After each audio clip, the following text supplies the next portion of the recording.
आज हम पढ़ रहे हैं सौद और सीन वाले कलिमात।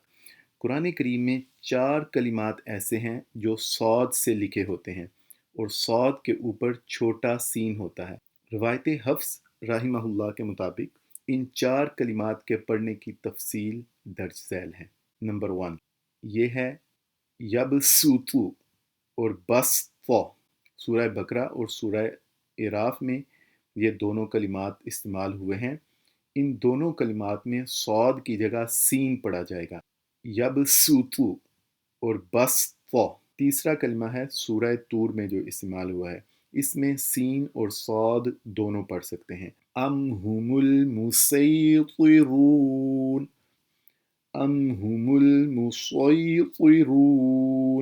दोनों तरीकों से पढ़ना जायज़ है। चौथा कलिमा है जो सूरह गाशिया में इस्तेमाल हुआ है, यहाँ पर सिर्फ सौद पढ़ा जाएगा। बिमुसैतिर। जज़ाकुमुल्लाह।